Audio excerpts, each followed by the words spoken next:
For me personally, it's the first time to attend Limun. I'm very honored and excited to be here because, first of all, the historical setting. It's where the first UN General Assembly was held, and that's very impressive and exciting for me to be part of. And it's the first time I'm attending and addressing a huge model UN gathering. I'm really interested in being here and excited to talk to the students who are so keen on the UN and so interested in the UN to the extent that they're going to represent countries in the General Assembly. So I think it's a great experience, and it's a great place to meet people who are supporters of the UN and are very positive about the UN, are the future of the UN, and possibly want to work for the UN. So it's a great opportunity for me. Thank you. Working for the UN, there's several things. And one is that you can be in some way be part of history. And in my career, I have somehow been part of history in some ways, and those are, to me, highlights of my career. One is that when I was involved in the civil war in Ethiopia, I was involved in evacuating staff who were caught up in the civil war, and we had a change of government in 1991 when I lived there, and it was something very, very sort of unusual and special for me to be in the midst of a historical change in one country. The other thing was, when I was working in Cambodia, I was running a polling station in the elections there, and it was wonderful to see the enthusiasm of the people when they were voting. I had to run the polling station, I had to count ballot papers, I was part of history of that country. And another thing that I do now, I do it every year, but it's also a highlight, and including last September, is when I escort the presidents and prime ministers and kings and leaders of the world. Every General Assembly, I meet the leaders of the world who are actually sitting there working on the issues that the UN has to address. So those are sort of highlights, I would say, of a UN career, not just last year, but over the course of my career.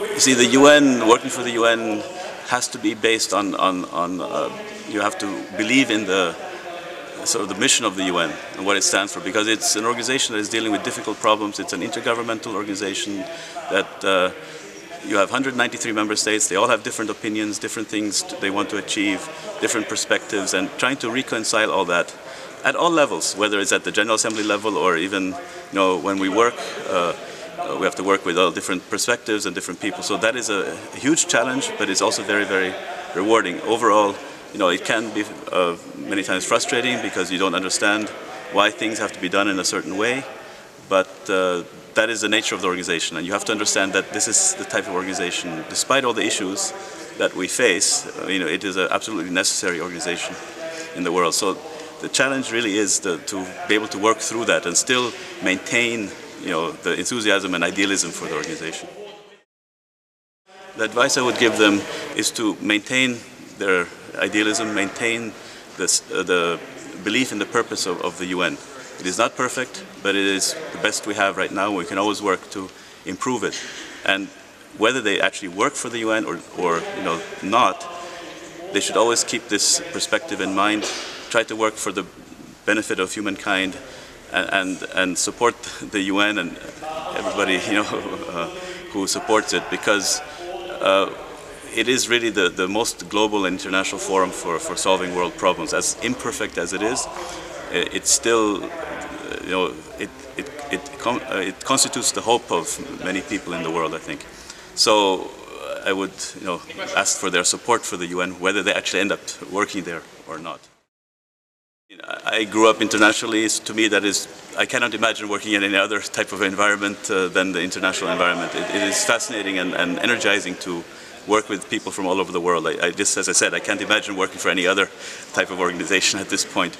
New York City, what I like about New York is that when you walk out the door of the UN, you're sort of still in the UN, because it is very cosmopolitan, very international. It doesn't matter what you look like, you are part of the city. It's sort of, London is similar in a way, but I really appreciate that about New York. And of course, New York is the heart of the UN. It's the headquarters. It is General Assembly, Security Council, so there's always a lot of things going on, a lot of activity, a lot of different things. It's never boring, as far as what the UN is involved in, so I appreciate that a lot too.